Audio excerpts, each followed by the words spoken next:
सम्पूर्ण नमस्कार। म मिलन आचार्य फेरि हजुरबीच आज जानकारीमूलक एक भिडियो लिएर उपस्थित भइसकेको छु है। आजको मेरो भिडियो प्रसङ्ग रहेको छ प्रेसर देखियो अब आयुर्वेदिक औषधि सुरु गर्ने या एलोपेथिक औषधि सुरु गर्ने, त्यो बारेमा हामीले के गरौँ चर्चा गरौँ है। पहिला प्रेसर कति देखियो हामीले त्यो बुझ्नु पर्यो हैन। प्रेसर 130 हैन 140 सम्म छ। हजुरलाई कुनै लक्षण देखिया छैन, माथिको 140 तलको 90 है 95 छ भने हजुरलाई कुनै लक्षण देखिया छैन, आज पहिलो दिन हो प्रेसर चेक गराएको र आज प्रेसर देखियो भने हजुरहरूले एक हप्तासम्म, कम्ती पनि एक हप्ता अथवा 3 दिनसम्म दुईटै हातको प्रेसर साँझ बिहान प्रेसर मोनिटर गर्नुहोस् है, प्रेसर लेखेर राख्नुहोस्। त्यस पछाडि 100% यकिन गरौँ। के कुराको यकिन गरौँ भने प्रेसर बढेकै हो त त्यो कुरालाई कन्फर्म गरौँ है। यदि प्रेसर बढेकै कन्फर्म भयो भने 140 सम्म सर्दर है, मैले आफूले महसुस गरेको कुरा, आफूले भोगेको कुरा हजुरलाई भनेको छु। 140 छ र तलको 90 95 छ हैन भने त्यो अवस्थामा पहिलो उपाय के गर्ने? पहिलो उपाय हामीले सकेसम्म चाहिँ जीवनशैली परिवर्तन गर्न सकिन्छ है। नुन एकदम कम खाने, सकेसम्म नुन खानै छोडिदिनुहोस् एकछिनलाई है, 2 दिन 3 दिन 4 दिनलाई, किनकि सोडियमले चाहिँ डाइरेक्ट खाएर शरीरमा अब्जर्भ हुने बित्तिकै त्यसले चाहिँ प्रेसरमा चाहिँ के गर्छ, त्यसलाई घटाउने बढाउने, अथवा तपाईँको सोडियम मात्रा बढ्यो भने प्रेसर बढ्ने, सोडियम मात्रा घट्यो भने प्रेसर घट्ने खालको के देखिन्छ प्रभाव, असर चाहिँ हाम्रो शरीरमा देखिन्छ। नुन छोड्दा छोड्दै प्रेसर कन्ट्रोल भइसक्यो, प्रेसर तल डाउन भइसक्यो भने हजुरहरूले स्वस्थ जीवनशैली अन्तर्गतका अन्य विविध कुराहरू, एक्सर्साइजका कुराहरू हुन्छन्, नुन छोड्ने कुराहरू हुन्छन् हैन, सोडियम मात्रा घटाउने, चिल्लो पिरोको कुराहरू घटाउने कुरा हैन, मेन गरेर चिल्लो है, पिरो भन्दा पनि पिरो त राम्रो कुरा, मुटुको लागि राम्रो गर्छ। चिल्लो हैन, त्यसमा जङ्क फुडहरू, हजुरले सेचुरेटेड फुडहरू हैन, त्यस्ता चिजहरूलाई कम गर्न सुरु गर्नुभयो, प्रेसर घटाउन सुरु गर्नुभयो, एक्सर्साइज गर्नुभयो, योगा गर्नुभयो भने त्यो अवस्थामा हजुरहरूलाई एलोपेथिक पनि आयुर्वेदिक औषधि पनि नचाहिन सक्छ। तर के छ भने धेरै लामो समय भइसक्यो, भर्खर चेक गर्दा प्रेसर देखियो, प्रेसर अघिकै मात्रामा छ 140 है, तपाईँको 100 अथवा 90 अथवा 100 छ है, यो अवस्था छ। हजुरहरूले नुन छोड्दाखेरि पनि प्रेसर घट्दैन हैन, तपाईँ एक्सर्साइज गर्दाखेरि केही पनि गर्दाखेरि पनि प्राकृतिक रूपमा हजुरको प्रेसर डाउन भइराखेको छैन, हुन सकेको छैन है भने त्यो अवस्थामा हजुरहरूले के गर्न सक्नुहुन्छ, आयुर्वेदिक औषधि खाएर विचार गर्न सक्नुहुन्छ। र आयुर्वेदिक औषधि खाँदाखेरि सबै मान्छेको प्रेसर कम हुन जान्छ भन्ने पनि छैन, एलोपेथिक खाँदाखेरि पनि सबैको कम हुन जान्छ भन्ने चाहिँ छैन, नहुन पनि सक्छ, अन्य समस्याहरू देखिन पनि सक्छ। तर जुन परिस्थिति मैले भनिरहेको छु 140/90 95 अथवा 100 सम्मकोलाई मार्जिन राखेर हिसाबको कुरा गर्ने हो भने एलोपेथिक औषधिको कुरा बादमा गरौँला हैन, गर्दै गरौँला। तर आयुर्वेदिकको कुरा गर्नुपर्दाखेरि है, आयुर्वेदिकको कुरा गर्नुपर्दाखेरि हजुरहरूले औषधि खानुहुन्छ, मैले भनिसकेँ एक्सर्साइज गरेर प्राकृतिक रूपमा घटाउन सकेको छैन हैन, औषधि कुनै पनि औषधि कन्ज्युम नगरेर है, कुनै पनि चाहे एलोपेथिक होस् चाहे आयुर्वेदिक होस्, कुनै पनि औषधि खाएर प्रेसर घटाउनै नपरोस्, औषधि खानै नपरोस् भन्ने कुरामा विभिन्न खालका मैले भनेको एक्सर्साइज गर्ने हैन, नुन कम गर्ने, एक्सर्साइज गर्ने, जीवनशैली परिवर्तन गर्दाखेरि पनि प्रेसर घटेन भने हजुरले विचार गर्न सक्नुहुन्छ।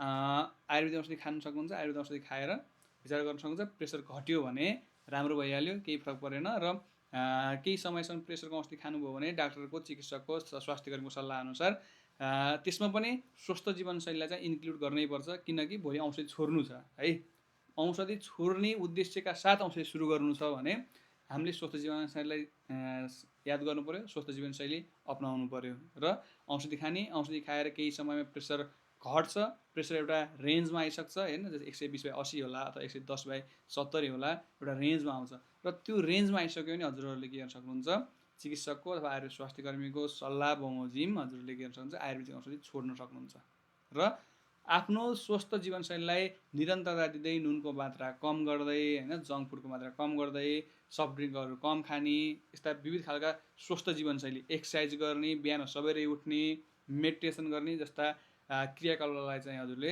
दैनिक रूपमा गरिराख्नुहुन्छ भने हजुरले औषधि छोड्न खासै फरक पर्दैन र त्यस पछाडि प्रेसर नबढेर कन्ट्रोल हुन पनि अत्याधिक के हुन्छ, सजिलो हुन्छ।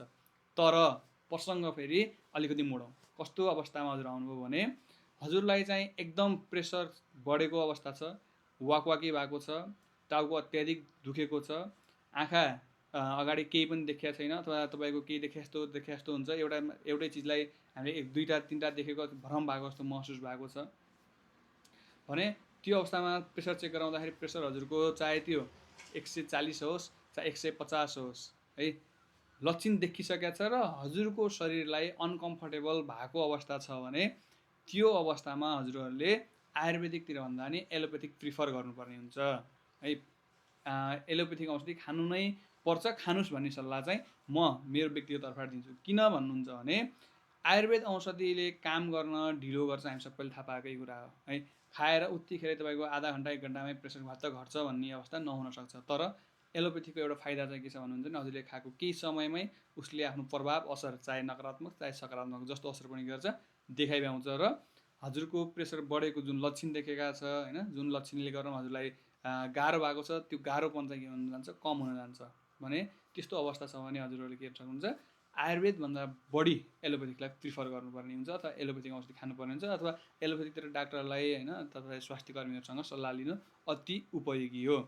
त्यो सँगसँगै अर्को एउटा अवस्था हुन्छ। अर्को कस्तो अवस्था हुन्छ भन्नुहुन्छ भने यदि प्रेसर 150/, अथवा 180 भनौँ है, 150 होइन 180/120 भन्दा माथि गइसकेको छ भने यो भनेको चाहिँ अत्याधिक भयावह अवस्था हो, अत्याधिक जटिल अवस्था हो। हजुरहरूलाई कुनै लक्षण नदेखेको अवस्था भए तापनि हजुरहरूले लोकल एरियामा भन्दा पनि हजुरहरू के गर्नुपर्छ, एक्चुअली राम्रोसँग गएर चिकित्सकसँग सोधपुछ र सल्लाह लिएर औषधि चाहिँ सुरु गर्नुपर्ने हुन्छ। र त्यो अवस्थामा कन्फ्युजन हुनसक्छ, फेरि मलाई कुनै पनि लक्षण देखेको छैन, म एलोपेथिक औषधि सुरु गरौँ कि म आयुर्वेदिक औषधि सुरु गरौँ भन्ने कन्फ्लिक्ट हुनसक्छ। त्यो अवस्थामा म के भन्छु भने यदि प्रेसर 180/120 पुगिसकेको छ भने त्यो अवस्थामा हजुरहरूले आयुर्वेदिक प्रिफर नगर्नुहोस् है।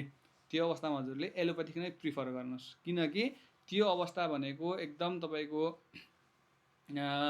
खतरा अवस्था हो। त्यो अवस्थामा हामीले लापरवाही गरियो होइन, हामीले आयुर्वेद भनेर आयुर्वेदतिर लाग्यो भने त्यो अवस्थामा के भइदिन सक्छ भन्नुहुन्छ भने पहिला नै मुटुको चाप अथवा तपाईँको रगतको चाप शरीरमा एकदम वृद्धि भइसकेको हुन्छ। त्यो अवस्थामा हाच्छिउँ गर्दाखेरि मात्रै भए पनि तपाईँलाई प्रेसरले हान्न सक्छ, नर्मली ब्रेन स्ट्रोक हुनसक्छ होइन, विभिन्न खालका अर्गन फेलियरको फेस गर्न सक्छ, आँखामा समस्या आउन सक्छ, किडनीमा समस्या आउन सक्छ होइन, मस्तिष्कमा समस्या आउन सक्छ।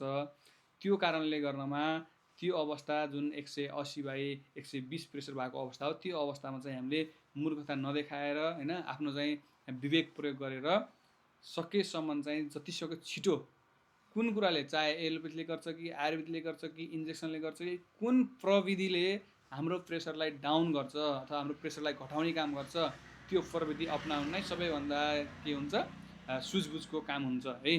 त्यही भएर प्रेसर एकदम भयावह अवस्थामा छ भने हामीले एलोपेथिक नै प्रिफर गर्नुपर्ने हुन्छ। ल चाहे लक्षण देखियोस् चाहे लक्षण नदेखियोस्, त्यो चाहिँ हाम्रो के भन्छ समझदारी हुन्छ। र यति भन्दै गर्दाखेरि फेरि आयुर्वेद पढेको मान्छेले एलोपेथिकको बखान गर्यो भन्ने खालको कुरा होला, त्यो होइन। चाहे आयुर्वेद होस् चाहे एलोपेथिक होस्, उद्देश्य दुइटैको के हो, मानव जीवनको रक्षा है। त्यो चाहिँ के हो, एलोपेथिक भयो भने आयुर्वेदिक भयो भने स्वास्थ्यको प्रमुख उद्देश्य भनेको मानव जीवनको रक्षा गर्नु होइन। आयुर्वेदमा एउटा श्लोक छ, स्वास्थ्यस्य स्वास्थ्य रक्षाणाम आतुरस्य विकार प्रशमन्छ भन्छ के है। यो भनेको के हो भन्नुहुन्छ भने पहिला रोग लाग्न नदिने र यदि रोग लाग्न नदिँदै पनि रोग लाग्यो भने रोगको उपचार गर्ने आयुर्वेदको मुख्य उद्देश्य हो। त्यो उद्देश्य अनुरूप रोग लाग्न नदिनलाई त नियममा बस्नुपर्छ, नियम फ्लो गर्नुपर्ने हुन्छ होइन। र रोग लागिसक्यो भने नियम फ्लो गरेर अर्थ छैन होइन। गाडी चलाइरहेछौँ बाटामा होइन, अब एउटा स्लोगन छ त्यसमा पनि, के स्लोगन छ भन्छ भने बिस्तारै गए अवश्य पुगिन्छ, चाँडै गए भन्न सकिन्न भन्ने एउटा स्लोगन छ होइन। त्यो स्लोगनले हजुरहरू यो आयुर्वेदको र एलोपेथीको डिबेटमा चाहिँ त्यो स्लोगनको अलिकति प्रयोग हुन जान्छ। कसरी प्रयोग हुन जान्छ भन्नुहुन्छ भने आयुर्वेदिक भनेको बिस्तारै जाने अवस्था हो। बिस्तारै जाने भन्दाखेरि जस्तै 10 वर्ष पछाडि मलाई प्रेसर नहानोस् भन्नु छ भने मैले मेरो जीवनशैली आजबाट परिवर्तन गर्नु चाहिँ आयुर्वेदिकको उद्देश्य हो। 10 वर्ष पछाडि प्रेसर नहोस् भने मैले अहिलेदेखि नुन खान छोड्नु पऱ्यो, जङ्क फुड खान छोड्नु पऱ्यो होइन, सोडियमयुक्त चिजहरू खान छोड्नु पऱ्यो होइन। त्यो भने चाहिँ के भन्नुहुन्छ भने हामीले भविष्यमा हामीलाई रोग नलागोस् भन्नको कारणले गर्दामा अहिलेबाट हामीले गर्छौँ जीवनशैली सुधार्छौँ, रोगबाट बच्ने कोसिस गर्छौँ, प्रयास गर्छौँ। तर केही पनि गरेन मैले, अहिले कुनै पनि सावधानी मैले अपनाएन होइन, म कुनै कुरामा सिरियस नै भएन, मैले खानुपर्ने चिज खाएँ, खान नहुने चिज खाएँ, सबै चिज खाएँ र कालान्तरमा मलाई प्रेसर देखिसक्यो, मलाई प्रेसरले हानिसक्यो भने त्यो अवस्थामा म एलोपेथिक औषधि छोडेर आयुर्वेदिक औषधि खान्छु भन्नु चाहिँ गलत हुन्छ। मैले भन्न खोजेको त्यति मात्रै हो है। त्यही भएर हामीलाई हाम्रो स्वास्थ्यलाई एकदम सकुशल कतै अवतरण गर्नु छ भने स्वस्थ जीवनशैली अपनाउने र दुर्घटना भइसके पश्चात सोच्नु छ भने आफ्नो स्वविवेक प्रयोग गर्न सकिन्छ। त्यही भएर दुर्घटना भइसकेपछि अथवा घटना घटिसकेपछि त्यो घटनाक्रमलाई व्यवस्थित पार्ने काम एलोपेथीले गर्छ भने घटना घट्नै नदिनेलाई, घटनालाई रोकथाम गर्नलाई चाहिँ एलोपेथिक भन्दा आयुर्वेदिक चाहिँ बढी सक्षम देखिन्छ। त्यही भएर अहिले तपाईँको मेडिटेसन, योगा, स्वस्थ जीवनशैली, हेल्दी लाइफस्टाइल, विविध कुराहरू भनेर WHO अनि विभिन्न इन्टरनेसनल सङ्घ संस्थाहरू सबै यसमा लागि परेको कारण चाहिँ के हो भन्दाखेरि दुर्घटना भइसकेपछि भन्दा दुर्घटना हुन नै नदिनु चाहिँ सबैभन्दा सक्षम र सबल पक्ष हो भनेर सबै यो कुरामा लागिरहेका छन्। हजुरहरूलाई मेरो कुरा कस्तो लाग्यो, जस्तो लाग्छ कमेन्ट गर्न सक्नुहुन्छ र नबुझेको कुरा फेरि बुझाउँला। अब भिडियो बनाउँदाखेरि अरू कोही कुरा छुटेको छ मबाट भन्न भने हजुरहरूले त्यो कुरा पनि हजुरहरूले यो छुट्यो यस्तो भनेर सोध्न सक्नुहुन्छ, प्रश्न गर्न सक्नुहुन्छ भन्दै आजको भिडियो एउटा बिदा हुन्छु र स्वस्थ जीवनशैली अपनाऊ, मेरो स्वास्थ्य मेरो जिम्मेवारी भन्ने नारालाई आत्मसात गरौँ। हस्त, धन्यवाद।